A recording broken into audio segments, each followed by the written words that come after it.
In the autumn of 1798, 17 travelers disappeared along a 20-mile stretch of the Wilderness Road in southeastern Kentucky. Each vanished without a trace, leaving behind only abandoned horses and scattered belongings that told no story of their fate. What makes these disappearances truly chilling isn't just their number, but the fact that local authorities deliberately buried every record of the investigation that followed. For over 2 centuries, the truth about the Hardin family farm remained hidden in sealed court documents, until a county clerk's discovery in 1987 revealed the most disturbing case of organized murder in early American frontier history. The documents describe a killing operation so methodical, so perfectly disguised as Christian charity, that it operated for 8 years without detection. Before we continue with the story of the farm that became Kentucky's first house of horrors, make sure to subscribe to our channel and hit that notification bell. We're about to uncover secrets that powerful families tried to keep buried forever. And tell us in the comments, what state are you listening from? We love hearing from our community of mystery seekers. The discovery that would eventually expose the Hardin family's crimes began not with screams in the night, but with the simple act of bureaucratic housekeeping in a dusty courthouse basement. Southeastern Kentucky in 1798 was a land caught between civilization and wilderness, where the promise of prosperity drew thousands westward along treacherous mountain paths. The Wilderness Road, carved through the Cumberland Gap by Daniel Boone 2 decades earlier, had become the primary artery for settlers moving west from Virginia and the Carolinas. This narrow, winding trail stretched for over 200 miles through some of the most unforgiving terrain in North America, where a single misstep could mean death from exposure, wild animals, or the countless human predators who haunted the frontier. Along this treacherous path, dozens of small communities had sprouted like wildflowers after rain, each one a beacon of hope for families seeking new beginnings in the untamed frontier. These settlements served as crucial waypoints where exhausted travelers could rest, resupply, and gather information about the dangers that lay ahead. The success or failure of these communities often depended on their ability to provide safe haven for the constant stream of migrants who passed through their borders. The township of Millfield sat at a crucial bend in the road, where the trail descended from the rocky ridges into the fertile valley of Beaver Creek. With barely 300 souls, it was the kind of place where everyone knew everyone else's business, or thought they did. The town had been established in 1794, by a group of Virginia Baptists seeking religious freedom, and their influence could be seen in every aspect of community life. Sunday services were mandatory for all residents, and the town council enforced strict moral codes that governed everything from drinking to dancing. The settlement centered around Hendrick's General Store, a weathered log building that served as both trading post and informal courthouse. Jeremiah Hendricks, a gruff former militiaman who had fought Indians alongside Daniel Boone himself, ran the establishment with an iron fist and a keen eye for profit. His store stocked everything a traveler might need: gunpowder, salt, whiskey, blankets, and the latest news from the civilized world beyond the mountains. Nearby stood the Cumberland Inn, a 2-story structure that represented the height of frontier luxury. Martha Crane, the widow who operated the inn, had arrived from Philadelphia 5 years earlier with enough money to build the finest accommodations between Lexington and the Virginia border. Travelers could find a hot meal and a clean bed for 2 bits a night, along with the kind of civilized conversation that reminded them of the world they had left behind. The town's spiritual center was the New Jerusalem Baptist Church, a modest log building that could hold the entire population during Sunday services. Reverend Ephraim Cole, a Harvard-educated minister who had abandoned a comfortable Boston pastorate for frontier missions, delivered sermons that blended traditional theology with practical advice for survival in an unforgiving land. His presence gave Millfield a sense of legitimacy that attracted settlers who might otherwise have passed through without stopping. Among Millfield's most respected residents were the Hardins, Ezekiel, his wife Temperance, and their 3 adult children, sons Caleb and Josiah, and daughter Mercy. The family had arrived in the spring of 1791, claiming to be refugees from brutal Indian raids that had devastated their previous home in eastern Virginia. They quickly established themselves as pillars of the small community, with Ezekiel serving as a lay preacher who assisted Reverend Cole, and Temperance organizing charitable efforts for struggling families who arrived with little more than the clothes on their backs. Ezekiel Hardin was a man who commanded respect through sheer force of personality. Standing well over 6 feet tall with the broad shoulders of a lifetime laborer, he possessed the kind of physical presence that made other men step aside when he entered a room. His deep voice could fill the church without effort, delivering sermons that moved listeners to tears with their passionate descriptions of divine love and terrible warnings about eternal judgment. Those who heard him preach often remarked that he seemed to speak with the authority of someone who had personally witnessed both heaven and hell. Temperance Hardin was equally impressive in her own way. A small, delicate woman with prematurely grey hair and hands that never seemed to rest, she had quickly become the community's unofficial physician. Her knowledge of healing herbs was encyclopedic, and she could treat everything from broken bones to difficult births with a skill that seemed almost supernatural. More than one family owed their lives to her midnight visits during times of crisis, and her reputation for medical miracles had spread throughout the county. Their children appeared to be perfect examples of frontier virtue. Caleb, the elder son at 26, possessed his father's imposing physical presence and his mother's gentle demeanor. He worked the family farm with tireless dedication while finding time to help elderly neighbors with their own crops. Josiah, 24, was smaller but more intellectual, often serving as the community's unofficial schoolmaster during the winter months when farm work slowed. At 22, Mercy was considered one of the most beautiful young women in the county, with a sweet disposition that made her popular among both men and women. The Hardin farm sprawled across 400 acres of prime bottomland along Beaver Creek, 3 miles south of town.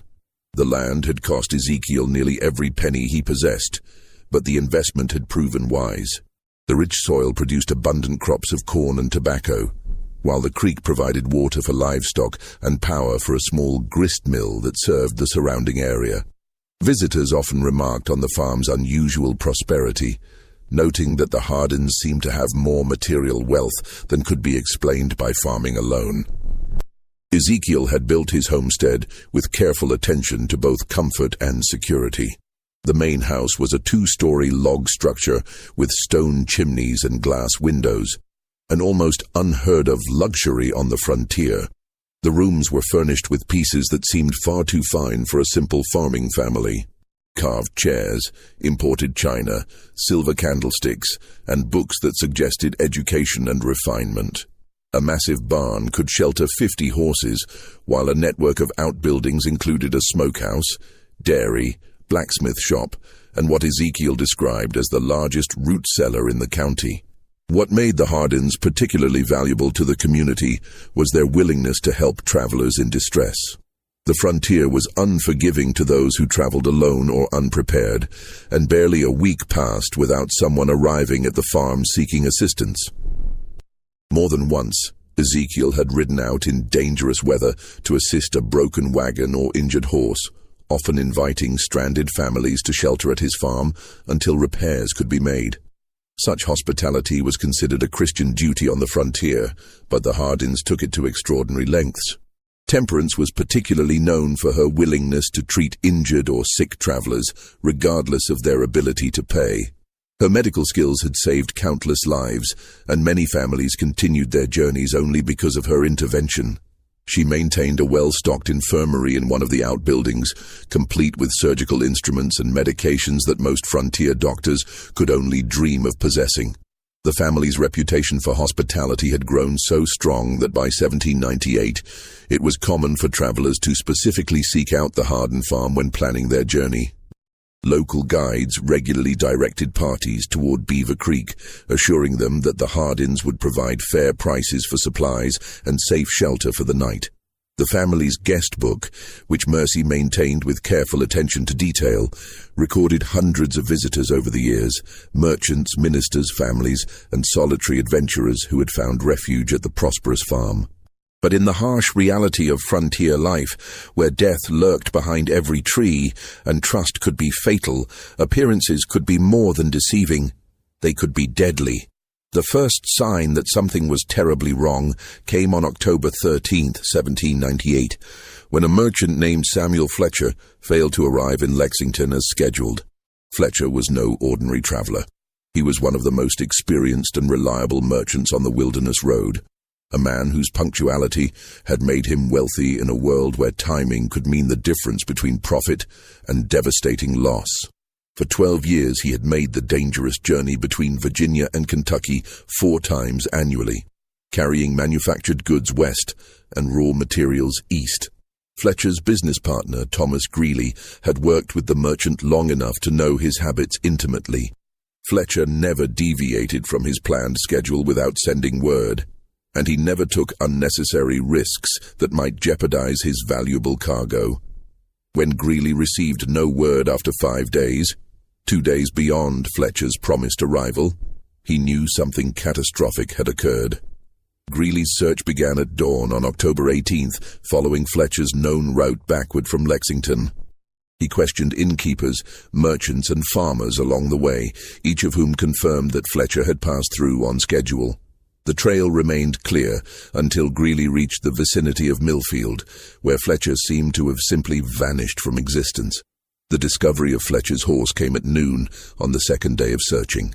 The distinctive bay mare was found grazing loose near Miller's Creek, still wearing its saddle but showing no signs of injury or distress.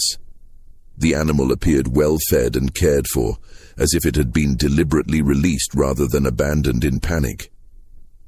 Most puzzling of all, the horse's bridle had been removed and hung carefully on a nearby tree branch, an act that suggested human intervention rather than accident.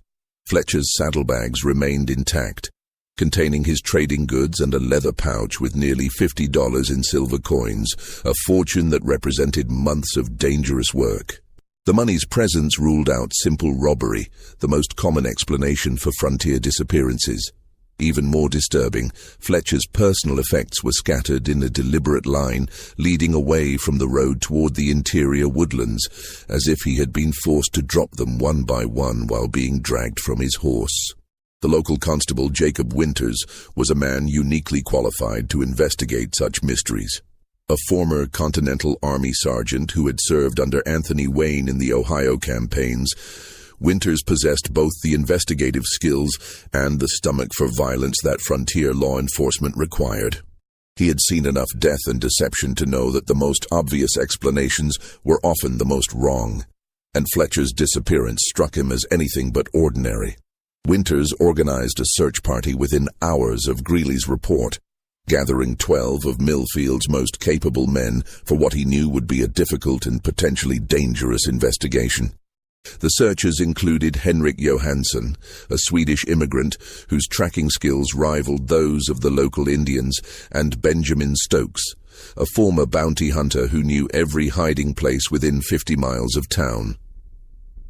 What the search party discovered defied all rational explanation.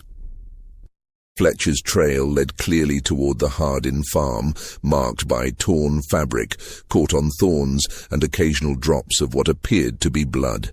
The signs suggested that the merchant had been alive but injured when he left the road, possibly struggling against captors who were forcing him deeper into the wilderness.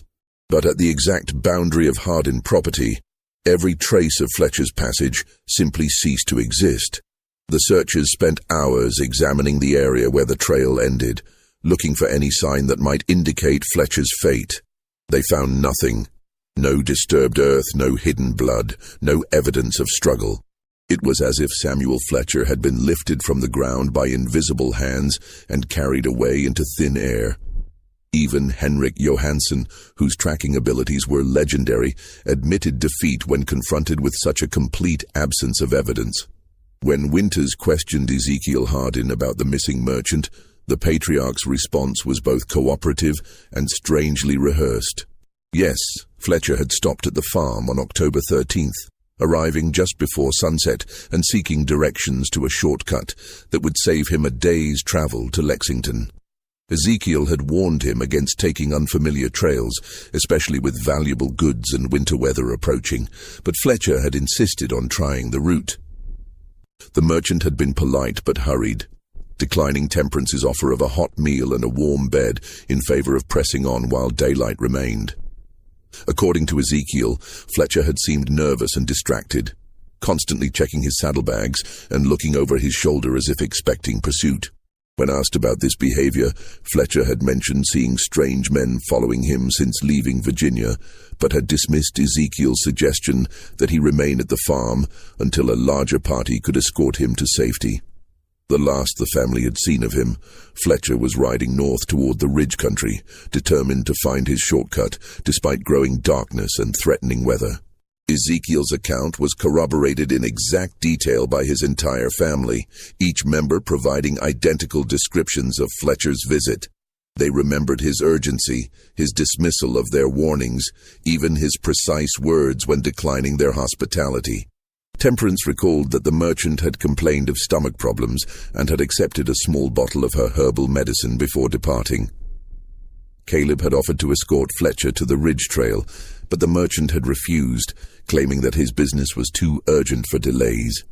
Their consistency should have been reassuring to Constable Winters.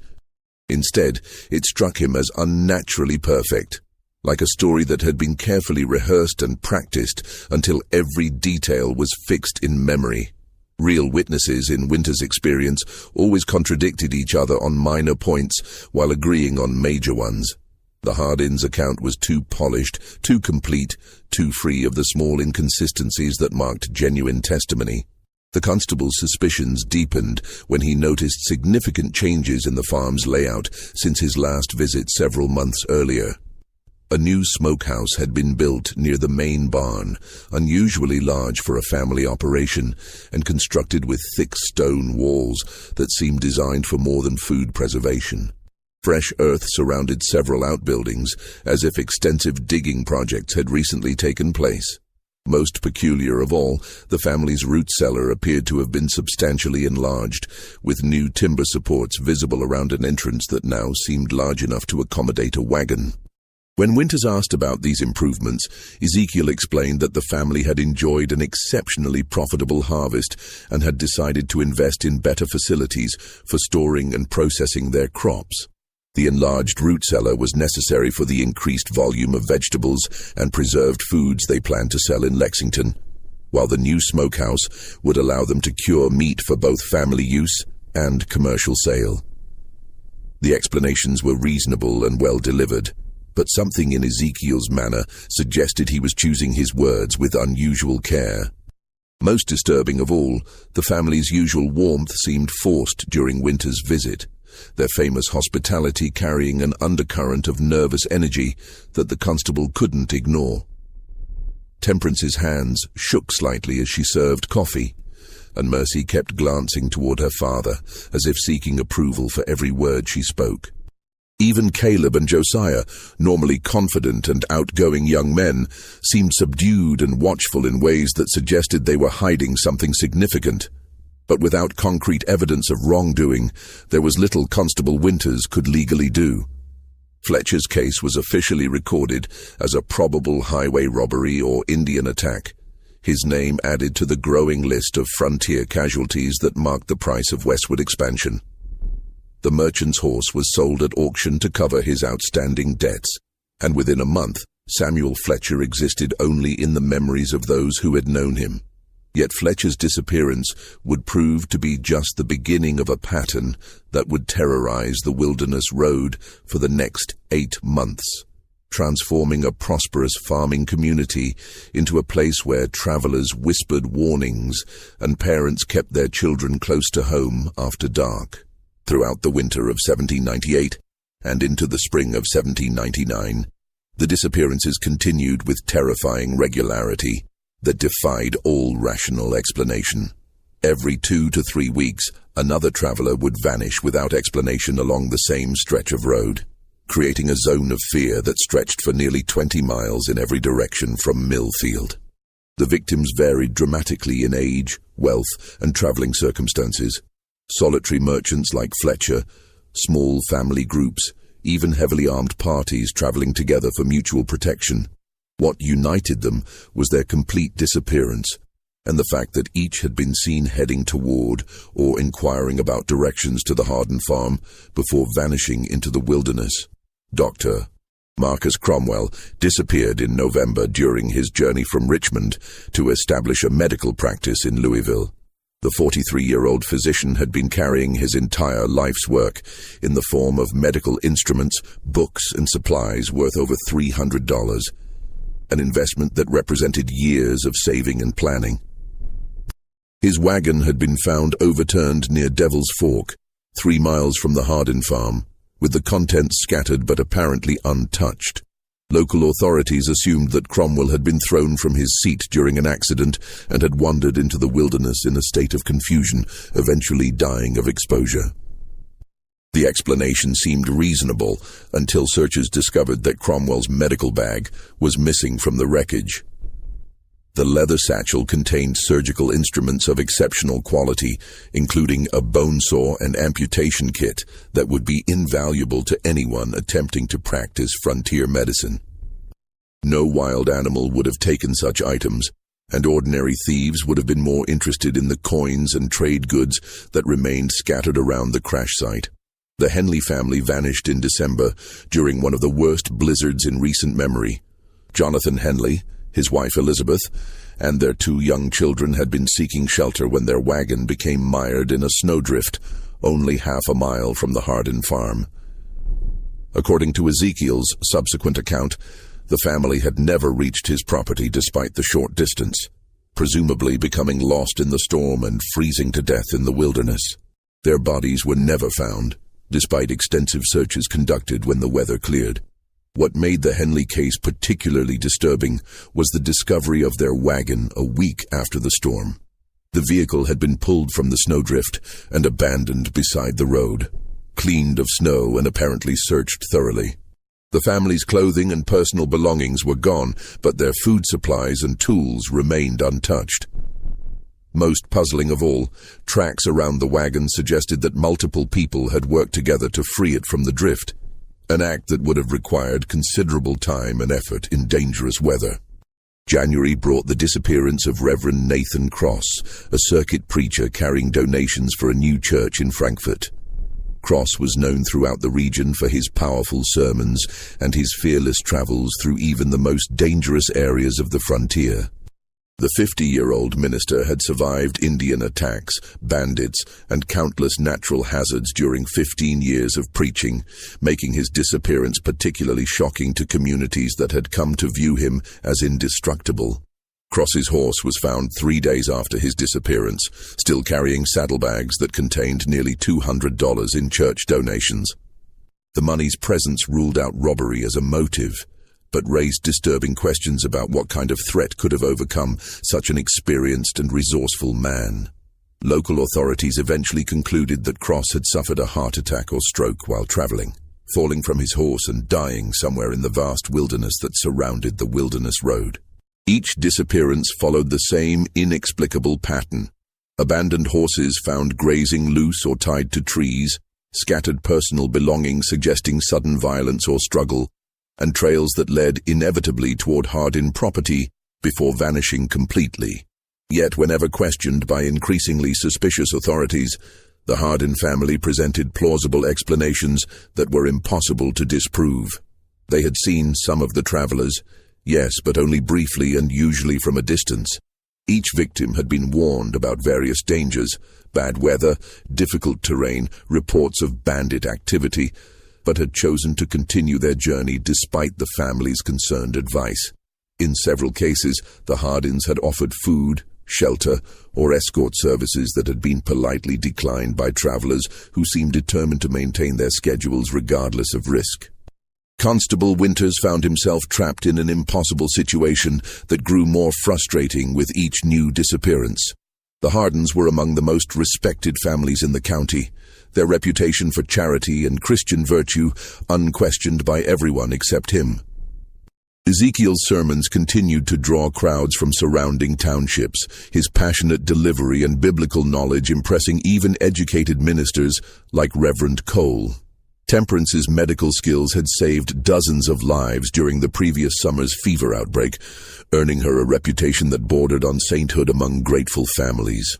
To accuse such pillars of the community without ironclad proof would be professional suicide and social ostracism. Winters had seen what happened to lawmen who made accusations they couldn't prove.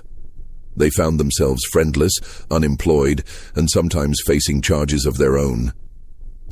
The frontier operated on a complex web of personal relationships and mutual obligations, and attacking the wrong family could destroy a man's life more effectively than any legal proceeding. Moreover, the family's explanations, while consistently convenient, were entirely believable within the context of frontier life. The wilderness road was genuinely dangerous, plagued by bandits, hostile Indians, severe weather, and the countless natural hazards that claimed lives regularly. Dozens of travelers disappeared each year under circumstances far less mysterious than those surrounding the Hardin farm.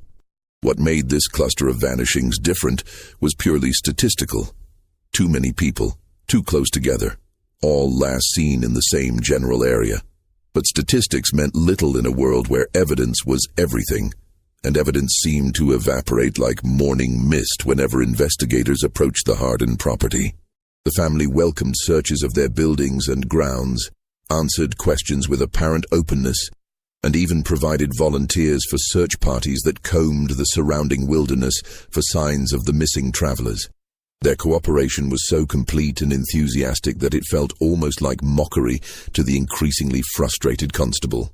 The first crack in the family's carefully maintained facade came from an unexpected source.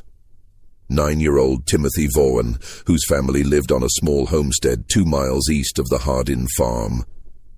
Timothy was known throughout the community as an imaginative child who loved to explore the woods around his family's property, often returning home with elaborate stories about the wildlife and natural wonders he had discovered during his adventures. In March 1799, young Timothy approached Constable Winters with a story that initially seemed like another product of childish imagination. The boy claimed he had been exploring the woods near Beaver Creek when he heard screaming coming from the direction of the Hardin farm. But these weren't the kind of screams that came from accidents, arguments, or even childbirth. They were the sustained, desperate cries of someone in mortal terror, rising and falling in patterns that suggested both physical pain and psychological torment. According to Timothy, he had heard such sounds at least 5 times over the winter, always during the darkest hours of night, when decent folk should be asleep. The screaming would continue for what seemed like hours, sometimes accompanied by other sounds that the boy couldn't identify: rhythmic hammering, the creak of pulleys or ropes, and occasionally what sounded like multiple voices chanting in unison.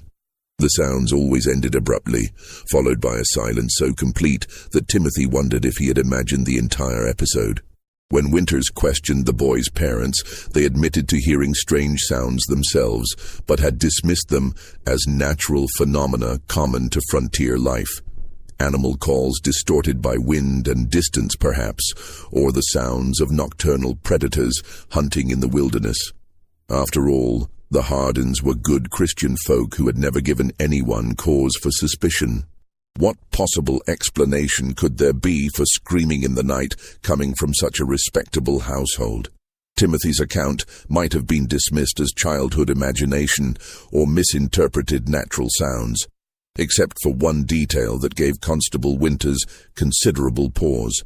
When pressed for specifics, the boy could accurately describe the approximate dates when he had heard the screaming, and each corresponded exactly with the estimated time of a traveler's disappearance. The correlation was too precise to be coincidental, too consistent to be explained by chance. Armed with Timothy Vaughan's disturbing testimony, Constable Winters began to build a case against the Hardin family with the methodical patience of a man who understood that accusations against such prominent citizens would require absolutely unassailable proof. He started by quietly interviewing other neighbors who lived within hearing distance of the farm, asking carefully worded questions that wouldn't reveal his growing suspicions or alert the Hardins to his investigation. What emerged from these discreet inquiries was a disturbing pattern of small inconsistencies and unexplained phenomena that had been overlooked, dismissed, or rationalized away by people who trusted the family's reputation more than their own observations. Each piece of evidence was minor when considered individually, but together they painted a picture that made Winter's blood run cold. Sarah Mitchell, whose small farm lay closest to the Hardin property, recalled several nights when she had seen unusual activity at their homestead. Lanterns moving between buildings at hours when decent folk should be sleeping, the sounds of digging and heavy construction that seemed to continue until dawn. When she had mentioned these observations to Temperance Hardin after church services, the woman had offered a reasonable explanation. The family was working on extensive improvements to their root cellar and other storage facilities, and they preferred to do such labor during cool night hours rather than waste precious daylight that could be spent tending crops. The explanation had satisfied Sarah at the time, but in retrospect she realized that the nighttime construction had continued for months longer than any reasonable building project would require. Moreover, she had never seen evidence of the massive amounts of excavated earth that such extensive digging should have produced. When pressed by Winters for more details, Sarah admitted that the sounds had often been accompanied by what seemed like muffled voices, and occasionally what might have been cries of pain or distress. Old Henrik Johansson, whose farm bordered the Hardin property to the north, reported findings that were even more troubling. The Swedish immigrant, whose tracking and hunting skills were legendary throughout the county, had discovered animal bones scattered along their shared fence line. Not the normal remains of butchered livestock, but bones that had been cracked, gnawed, and processed in ways that suggested something far more sinister than ordinary farming activities. The bones included skulls and long bones from horses, cattle, and pigs, but also smaller fragments that Johansson couldn't identify despite his extensive knowledge of local wildlife. Most disturbing of all, some of the bones showed evidence of being deliberately broken with tools, while others bore saw marks that suggested systematic dismemberment rather than natural decomposition or predator activity. When Johansson had approached Ezekiel about the mysterious bone deposits, the patriarch had offered a plausible but somehow unsatisfying explanation. Wild animals had been particularly troublesome that winter, he claimed, forcing the family to dispose of several diseased livestock carcasses by scattering the remains throughout the woods. The bone fragments were simply the result of scavengers and weather breaking down these disposed carcasses over time. But Johansson's trained eye had noticed details that contradicted this innocent explanation. The bones were too clean, too systematically processed, and too widely distributed to be the result of natural decomposition. Moreover, many of the fragments showed evidence of being boiled or otherwise treated with heat, suggesting deliberate processing rather than simple disposal of diseased animals. Most tellingly, several neighbors reported dramatic changes in the Hardin family's behavior and demeanor over the past year. The children, once friendly and outgoing members of the community, had become withdrawn and secretive, avoiding social gatherings and speaking only when directly addressed. Caleb and Josiah, who had previously been popular among young people their age, now seemed nervous and distracted during public interactions, as if constantly preoccupied with private concerns. Mercy Hardin's transformation was particularly striking. The young woman who had once been considered one of the most beautiful and vivacious girls in the county now appeared haggard and prematurely aged, her face carrying a haunted expression that made people uncomfortable. She had stopped attending social functions entirely, and when she did appear in public, she seemed to shrink from human contact as if afraid of revealing some terrible secret. Even Ezekiel's sermons had taken on a darker tone over the past months, dwelling obsessively on themes of divine judgment, the punishment of sinners, and the necessity of eliminating evil from the world. Where his preaching had once emphasized God's love and mercy, it now focused almost exclusively on wrath and retribution. Several church members had privately expressed concern about the increasingly violent imagery in his biblical interpretations. Constable Winters also discovered disturbing gaps in the Harden family's background story that raised serious questions about their true identity and origins.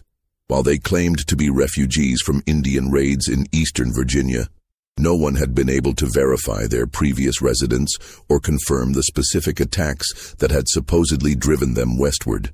Winters' inquiries to authorities in Virginia had produced no records of any Harden family being affected by Indian violence in the time period they claimed.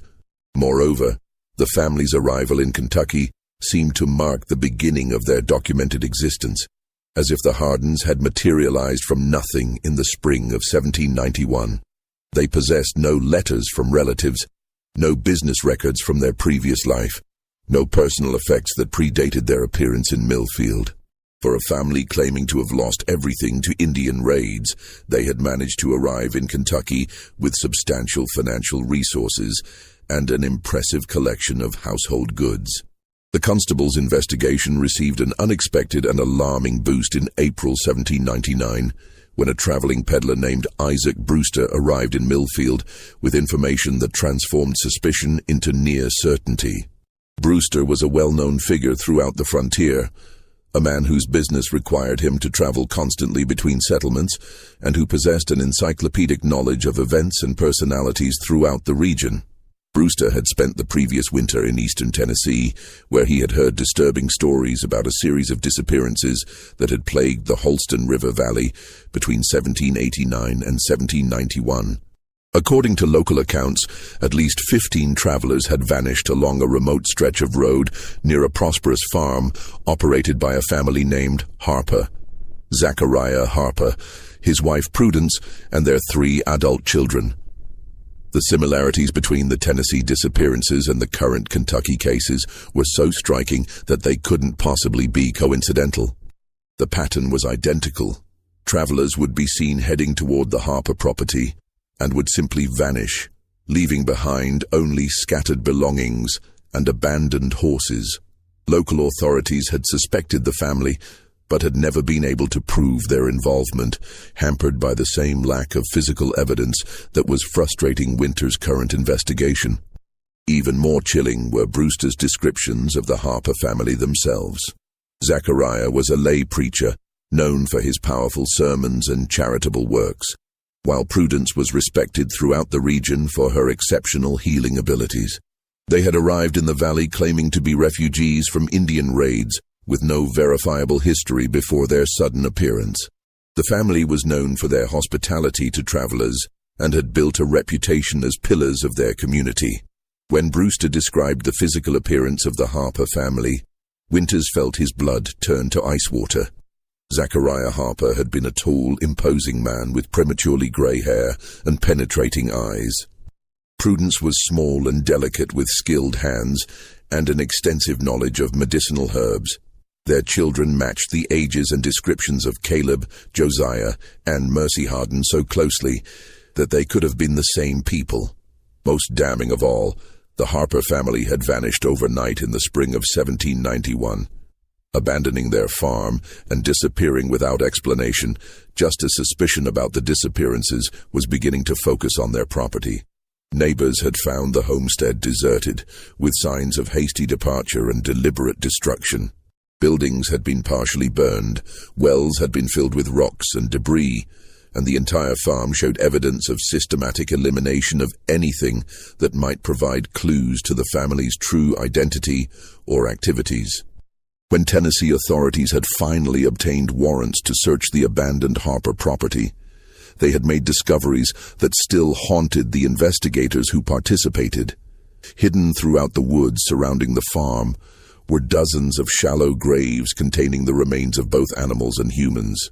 The human remains included personal effects belonging to several of the missing travelers, creating undeniable evidence that the Harper family had been responsible for multiple murders.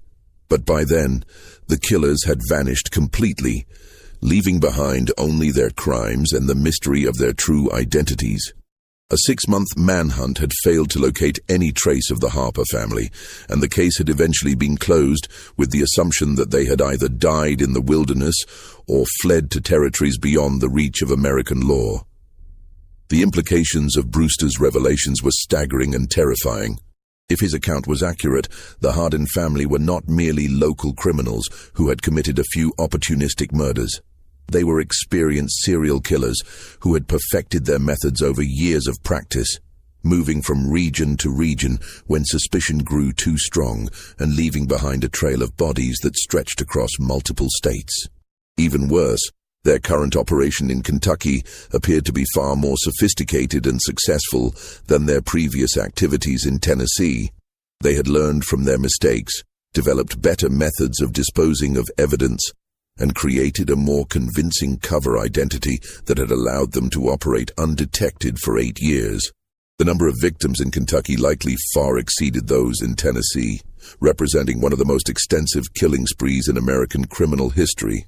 The weight of Isaac Brewster's testimony pressed down on Constable Winters like a physical burden, but he knew that, compelling as the evidence might be, it would not be sufficient to secure convictions against the Hardin family in a court of law.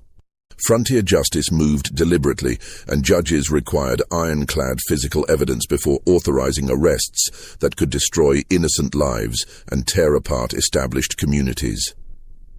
The constable needed proof that would stand up under the scrutiny of skeptical attorneys and suspicious juries, evidence that could not be explained away or dismissed as coincidence. The breakthrough he desperately needed came from the last source he would have expected: Mercy Hardin herself. On the night of May 22nd, 1799, the 22-year-old woman appeared at Winter's cabin like a ghost materializing from the darkness, her face streaked with tears and her hands trembling with barely controlled terror.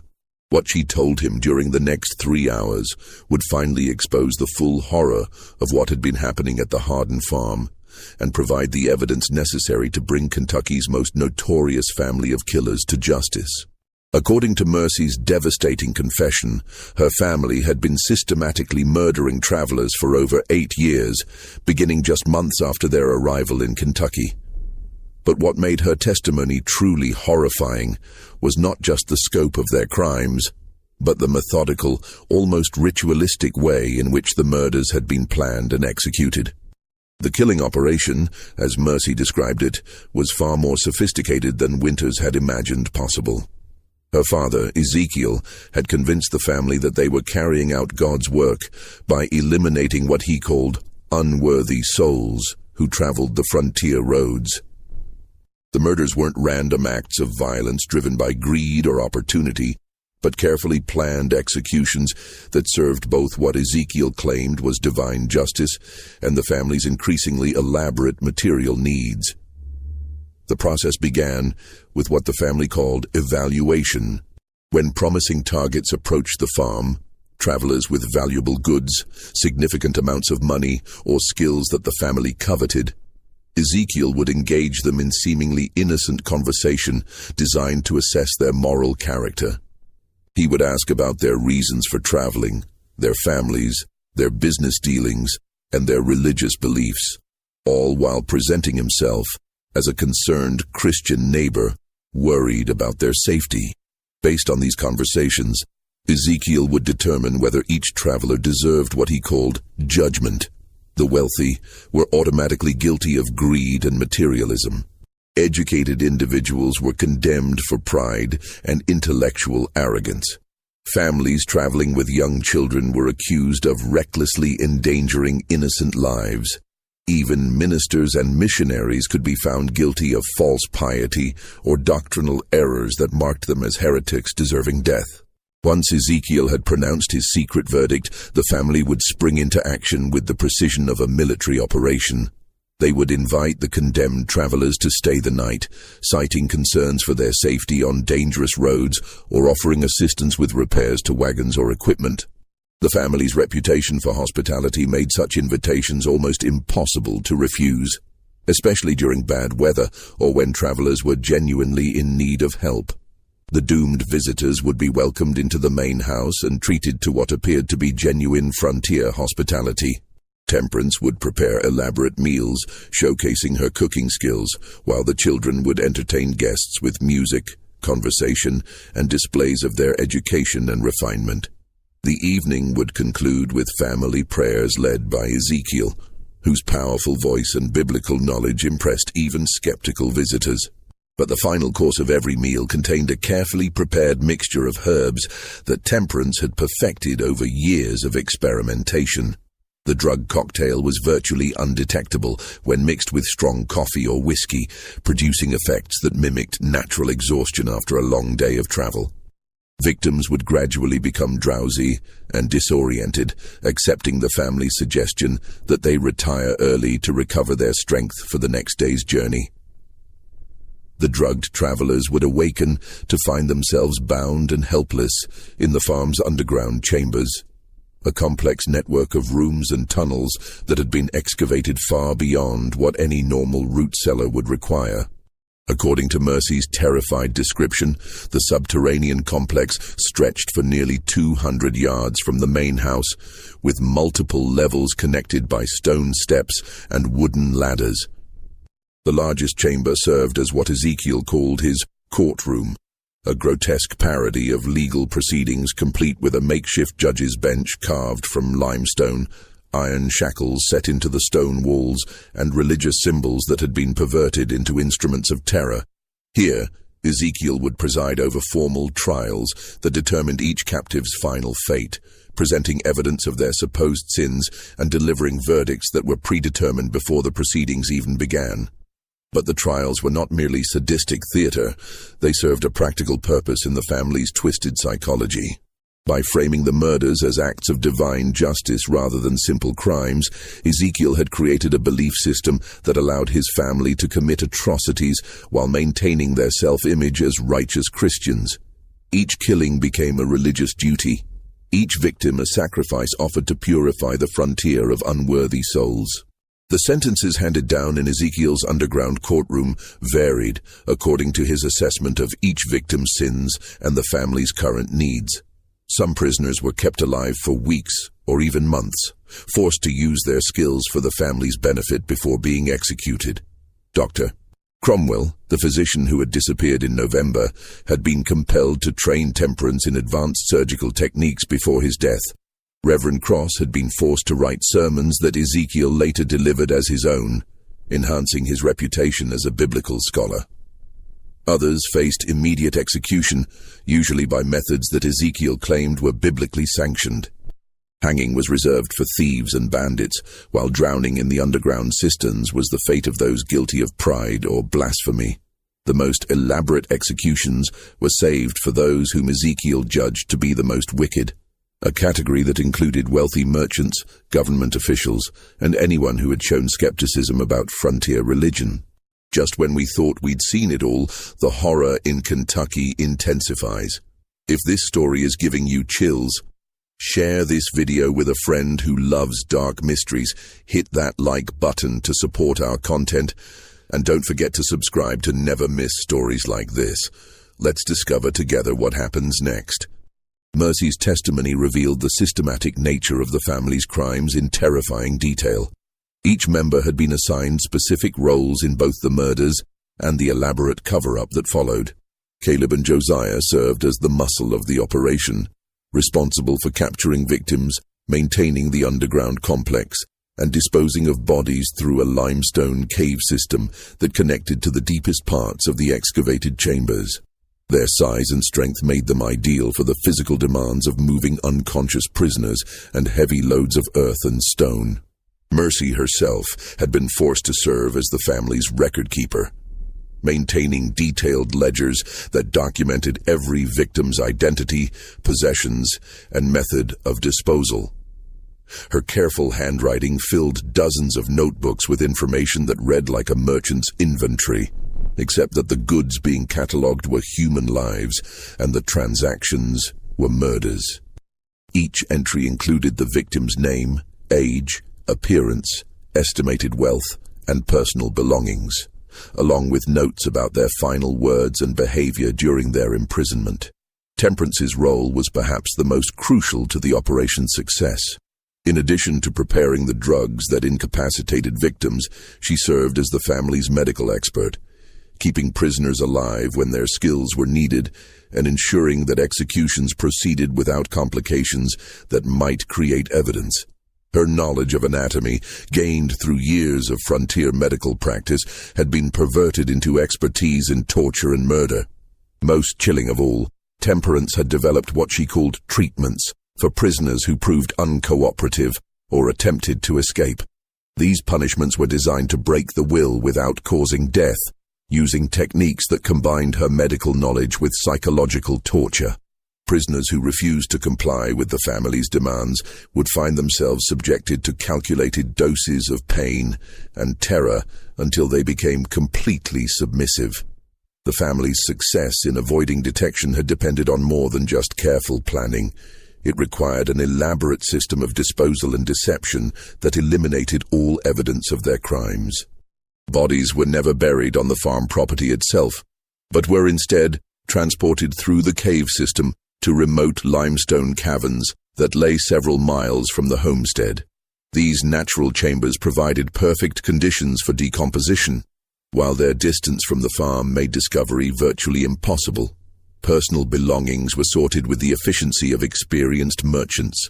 Valuable items, money, jewelry, fine weapons and tools were either kept by the family or sold in distant markets where they couldn't be traced to missing persons. Less valuable objects were carefully scattered along roads throughout the region, creating false trails that suggested robbery or Indian attacks. Even victims' clothing was processed systematically, with useful garments kept for the family's use, while distinctive items were destroyed to prevent identification. The horses presented a particular challenge, since they were both valuable and easily recognized by people familiar with the victims. The family had developed relationships with unscrupulous horse traders in distant counties who asked no questions about the animals' origins. By selling the horses far from where their owners had disappeared, the Hardins created additional false trails that further confused investigations. But perhaps the most ingenious aspect of their deception was the way they used their charitable activities to deflect suspicion. Every act of kindness, every medical treatment provided by Temperance, every sermon delivered by Ezekiel served dual purposes. They genuinely helped the community while creating a reputation that made the family virtually above suspicion. Who would believe that people who saved lives during epidemics could be responsible for systematic murder? The family had even developed contingency plans for different types of investigations. If authorities became too suspicious, they would temporarily cease their killing activities while increasing their charitable works to reinforce their reputation. They had identified several escape routes that would allow them to abandon the farm quickly if discovery seemed imminent, just as they had done when leaving Tennessee years earlier. According to Mercy, the family had been planning to expand their operations significantly. They had identified several other remote farms along the Wilderness Road where similar trials could be conducted, creating a network of killing sites that would allow them to operate with even greater impunity. The ultimate goal was to establish what Ezekiel called courts of divine justice throughout the frontier, eliminating unworthy travelers on a scale that would reshape the moral character of the entire region. But what finally drove Mercy to confession was not moral awakening or sudden conscience. It was terror for her own life. She revealed that Ezekiel had grown increasingly paranoid about potential discovery and had begun to view anyone who might pose a threat as deserving of judgment. That list now included several neighbors who had asked too many questions. Isaac Brewster, the peddler, who had been making inquiries about the Tennessee disappearances, and even Constable Winters himself. More immediately terrifying, Mercy disclosed that another victim was currently being held in the underground chambers. A traveling surveyor named William Patterson, who had been captured 3 days earlier and was scheduled for trial the following night. But Patterson was not the only prisoner in the family's custody. Unknown to the outside world, they were also holding 2 other captives. a young woman named Rebecca Foster who had been missing for over a week, and an elderly man identified as Luther Grimsby, a traveling preacher who had disappeared the previous month.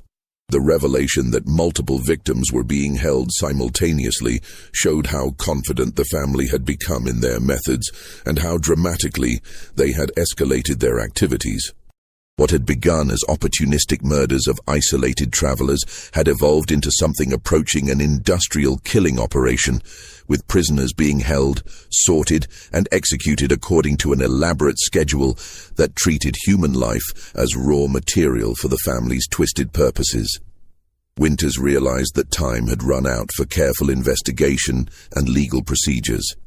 If Mercy's information was accurate, innocent people were going to die within hours unless immediate action was taken. But he also knew that a direct confrontation with the Hardin family would be extraordinarily dangerous. They were armed, prepared for resistance, and operating from a fortified position that they had spent years perfecting for exactly this type of situation. Constable Winters faced the most difficult decision of his law enforcement career, knowing that every choice carried deadly consequences. He could attempt to arrest the Hardin family single-handed, risking not only his own life, but potentially alerting them to escape before their current victims could be rescued. Alternatively, he could ride to Lexington for reinforcements, almost certainly condemning Patterson, Foster, and Grimsby to death, while giving the Hardins time to destroy evidence and flee to another territory where they could resume their killing spree. The choice became easier when Winters realized he wouldn't have to act alone. Henrik Johansson, the Swedish farmer whose suspicions had been growing for months, volunteered immediately when approached for assistance. The immigrant's military experience in the Swedish army and his intimate knowledge of the local terrain made him an invaluable ally for what would essentially be a combat operation. Isaac Brewster also volunteered his services, driven by guilt over his failure to expose the Harper family's crimes in Tennessee years earlier. The peddler's knowledge of the family's previous methods and his experience with frontier violence would be crucial in anticipating their likely responses to attack. Two other men from town, Benjamin Stokes, the former bounty hunter, and Daniel Crawford, a veteran of Indian fighting, completed the hastily assembled rescue party. The plan they developed was necessarily simple, but extremely dangerous. The group would approach the Hardin farm after midnight on May 23rd, using darkness and surprise to overcome the family's defensive advantages. Their primary objective was rescuing the imprisoned victims, with capturing the killers being a secondary consideration. If the Hardins could not be taken alive, the rescuers were prepared to use whatever force necessary to prevent their escape. Mercy provided crucial intelligence about the farm's layout and the family's likely defensive positions. The underground complex had only two entrances, the main access through the enlarged root cellar, and a concealed emergency exit that emerged in the woods nearly a quarter-mile from the main house. The family kept weapons cached at both locations, and Ezekiel had drilled his sons in defensive tactics designed to hold off attackers long enough for the family to escape through the cave system. The approach to the farm required crossing nearly a mile of open ground that would leave the rescuers completely exposed if detected. Johansson's tracking skills proved invaluable in identifying a route that used creek beds and tree lines to provide maximum concealment. The group moved with the silence of experienced hunters, each man understanding that discovery would likely mean death for both themselves and the prisoners they were trying to save. What they discovered when they reached the Hardin property exceeded their worst expectations, and confirmed that Mercy's testimony had actually understated the scope of her family's crimes. The farm showed clear evidence of recent excavation work far beyond what any normal agricultural operation would require. Piles of earth and stone were scattered throughout the property, while the smell of lime and decay hung in the air like a physical presence. The main house appeared normal from the outside, with warm light glowing in the windows and smoke rising from the chimneys. But as the rescuers drew closer, they could hear sounds that chilled their blood, muffled voices coming from beneath the ground, occasional screams that were quickly silenced, and the rhythmic sound of metal striking stone that suggested ongoing construction work in the underground chambers. The rescue operation began at precisely 2 a.m., when the raiders believed the family would be least alert and most vulnerable to surprise attack. Winters and Johansson approached the main entrance to the underground complex, while Stokes and Crawford positioned themselves to block the emergency exit. Brewster remained with the horses, ready to provide covering fire if the operation went wrong. The root cellar entrance proved to be far more elaborate than Mercy had described. What appeared from the surface to be a simple storage facility was actually a sophisticated fortification with multiple defensive positions and clear fields of fire. The Hardins had spent years preparing for exactly this type of assault, creating killing zones that would allow a small number of defenders to hold off a much larger attacking force. But the raiders' greatest advantage was complete surprise.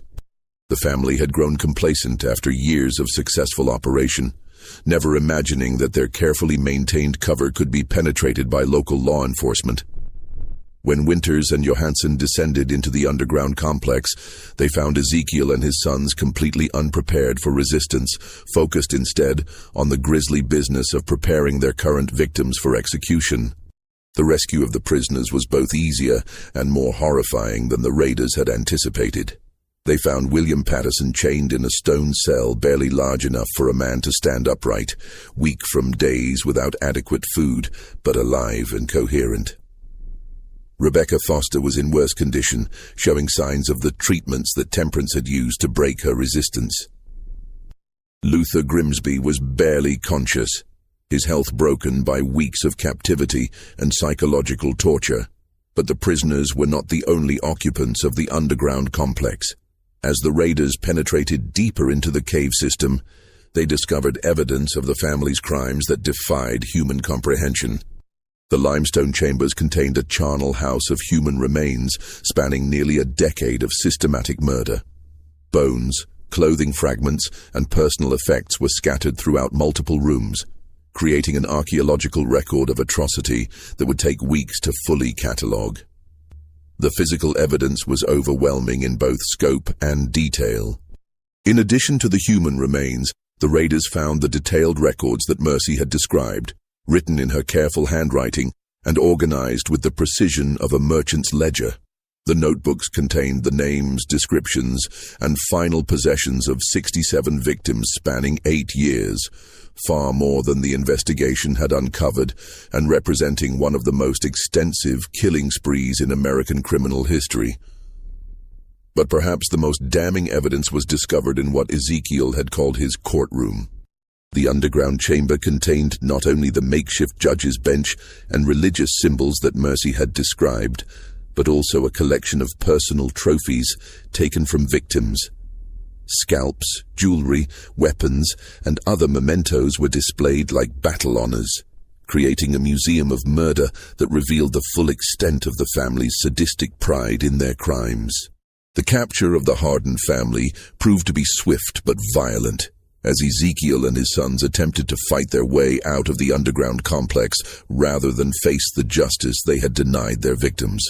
The patriarch showed no surprise at being discovered, instead launching into a rambling sermon about divine judgment and the righteousness of his mission, even as gunfire echoed through the stone chambers.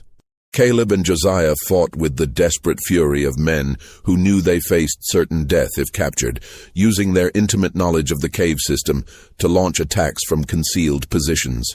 The battle raged through multiple chambers for nearly an hour, with the raiders forced to advance carefully through passages that the defenders had prepared as killing zones. The end came when Temperance, trapped in the main house above, attempted to destroy evidence by setting fire to the building and its contents. The flames spread rapidly through the dry timber structure, threatening to collapse the main entrance to the underground complex and trap everyone below. Faced with the choice between burning alive and surrendering, the surviving Hardins finally laid down their weapons. Only Mercy surrendered willingly, her confession having already condemned her family and sealed their fate. She was found in her room, kneeling in prayer and apparently resigned to whatever judgment awaited her. Her cooperation with the investigation had been motivated not by moral awakening, but by terror that her father's paranoia would eventually mark her for execution along with the family's other perceived enemies. The aftermath of the Hardin family's capture sent shockwaves throughout Kentucky and the broader frontier region, forcing communities to confront the terrifying reality that one of their most respected families had been systematically murdering travelers for nearly a decade. The evidence recovered from the underground complex was so overwhelming and disturbing that local authorities struggled to process the full scope of the crimes. The investigation that followed the raid revealed details that exceeded even the raiders' worst expectations. The cave system beneath the Hardin farm was far more extensive than anyone had imagined, stretching for nearly 2 miles through natural limestone caverns that the family had modified for their murderous purposes. Multiple chambers had been excavated and reinforced, creating an underground complex that could house dozens of prisoners simultaneously. The physical evidence recovered from these chambers painted a picture of systematic murder that spanned not just the 8 years the family had lived in Kentucky, but potentially decades of similar crimes in other territories. In addition to the 67 victims documented in Mercy's careful records, searchers found personal effects and human remains that suggested the true number of murders was significantly higher. Particularly disturbing was the discovery of children's clothing and toys among the recovered evidence, indicating that entire families had been murdered rather than just individual travelers. The Henley family, who had disappeared during the December blizzard, were found to have been held in the underground complex for over a week before being executed. Their children, ages 6 and 8, had been kept alive for several days after their parents' deaths before being killed, and their bodies disposed of in the deepest parts of the cave system.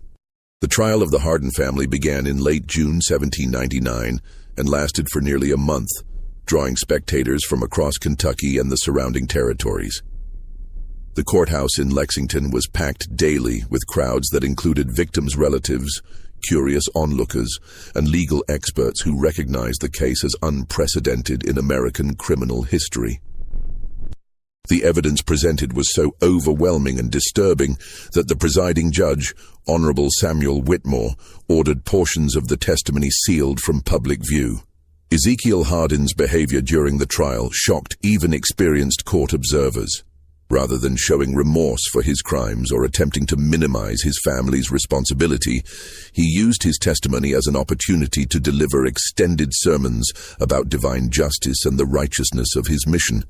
He claimed that every murder had been sanctioned by God as part of a holy war against sin and corruption on the frontier.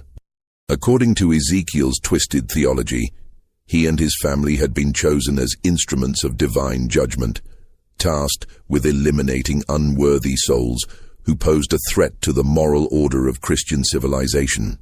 The money and goods taken from victims weren't theft, but righteous compensation for their sacred work. The elaborate underground complex wasn't a prison, but a courthouse where God's justice was administered according to biblical principles. His wife and sons maintained their innocence despite overwhelming evidence, insisting they had been coerced into participating by Ezekiel's religious fanaticism and threats of violence. Temperance claimed that her medical knowledge had been used against her will to keep prisoners alive, while Caleb and Josiah testified that their father had convinced them they were fighting a holy war against agents of Satan who threatened their community. These claims were contradicted by extensive evidence showing that all family members had participated willingly and enthusiastically in the murders. Mercy's detailed records included notations in different handwritings, indicating that each family member had contributed to documenting their crimes. Personal items found in their rooms included trophies taken from victims, suggesting that the killings provided psychological satisfaction rather than mere material gain. Only Mercy Hardin expressed genuine remorse for her role in the murders, though her testimony revealed that her cooperation with authorities had been motivated primarily by fear rather than moral awakening. She provided crucial details about the family's methods and helped identify many of the victims whose remains had been found in the cave system. Her willingness to testify against her family members earned her a degree of mercy from prosecutors, though she would still face severe punishment for her participation in the crimes. The sentences handed down by Judge Whitmore were swift and decisive, reflecting both the severity of the crimes and the community's demand for justice.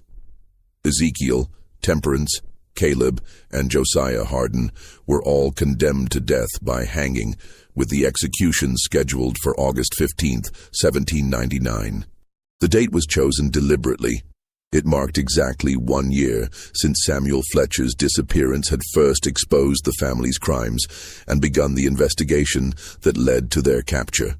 Mercy Hardin received a sentence of life imprisonment, sparing her from execution in exchange for her cooperation with authorities and her youth at the time many of the crimes were committed. She would spend the remaining 43 years of her life in the Kentucky State Penitentiary, becoming one of the longest-serving prisoners in the institution's history. The executions drew the largest crowd in Kentucky's history to that point, with over 4,000 people traveling from throughout the region to witness the end of the frontier's most notorious family of killers.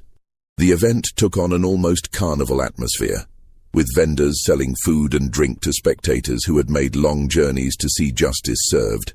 Ezekiel maintained his religious fanaticism to the very end, using his final words to deliver a rambling sermon in which he cursed the community that had rejected his vision of divine justice. He predicted that God would punish Kentucky for executing his chosen servants, and that the frontier would be overrun by the very sinners his family had worked to eliminate. His wife and sons died in silence, their deaths bringing closure to one of the darkest chapters in early American criminal history. The Hardin farm was burned to the ground immediately after the executions, with every building reduced to ash and rubble in a ceremony that took on ritualistic significance for the traumatized community. The underground chambers were sealed with explosives and tons of rock, creating a tomb that would ensure the family's victims could finally rest in peace. Local authorities declared the land cursed and forbade any future construction on the site.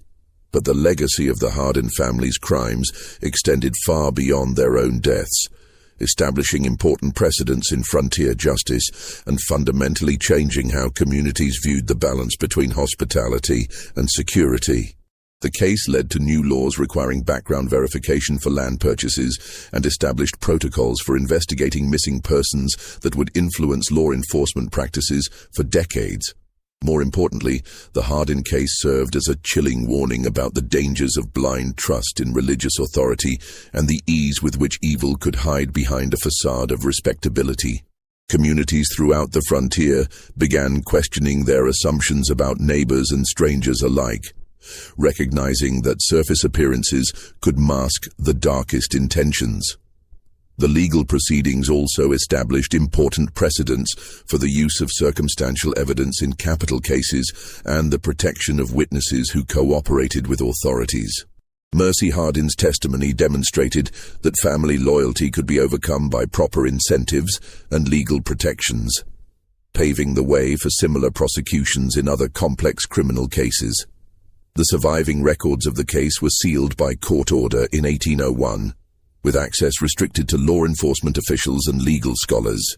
This decision was made partly to protect the privacy of victims' families, but also to prevent the case from inspiring copycat crimes by other twisted individuals who might see the Hardins' methods as a blueprint for their own murderous ambitions. For nearly 2 centuries, the full truth about the Hardin family remained hidden in those sealed documents, with only fragments of the story surviving in local folklore and family traditions. The few historians who were granted access to the files were required to sign confidentiality agreements that prevented them from publishing their findings or sharing details with other researchers. Even local memory gradually forgot the specific details of the murders, transforming the story into vague tales of bad folks who had once lived along Beaver Creek. The location of the farm itself became uncertain as property lines changed and new settlers arrived who knew nothing of the area's dark history. By the mid-1800s, only a few elderly residents could accurately point out where the Hardin homestead had stood. The rediscovery of the case files in 1987 finally allowed historians to piece together the complete story of Kentucky's first family of serial killers, but even today, many questions remain unanswered. The cave system where the family disposed of their victims has never been fully explored, and authorities believe additional remains may still be hidden in the deepest passages that were too dangerous for 18th-century investigators to access. Modern forensic techniques could potentially reveal much more about the family's crimes, but the sealed caverns would be extremely difficult and expensive to excavate. Local authorities have shown little interest in reopening what they consider a historical matter, preferring to let the dead rest undisturbed rather than risk new revelations that might traumatize descendants of the victims. Perhaps most disturbing of all, the Hardin case has forced historians to reconsider other unexplained disappearances along frontier roads throughout the early American period. How many other respectable families might have been hiding similar secrets? How many missing travelers were victims not of random violence, natural hazards, or Indian attacks, but of carefully planned murders by people they trusted? The statistical analysis of frontier disappearances reveals troubling patterns that suggest the Hardin family may not have been unique. Clusters of vanishings near other prosperous charitable families have been identified in Tennessee, Virginia, North Carolina, and Georgia during the same time period. While none of these cases have been definitively linked to systematic murder, the similarities are striking enough to warrant further investigation. The answers to these questions died with Ezekiel Hardin on that August morning in 1799. But the questions themselves serve as a chilling reminder that evil often wears the most innocent face. The greatest horrors in human history have frequently been committed by those who believed they were doing God's work, and the frontier period of American expansion created countless opportunities for such twisted individuals to operate with impunity. The Hardin case also highlights the vulnerability of isolated communities that valued reputation over evidence and trust over vigilance. The family's success depended not just on their own criminal skills, but on their neighbors' willingness to dismiss uncomfortable evidence in favor of maintaining social harmony. The price of that willingness was measured in human lives. This mystery shows us that the frontier justice of early America was often more complex and disturbing than traditional histories have acknowledged.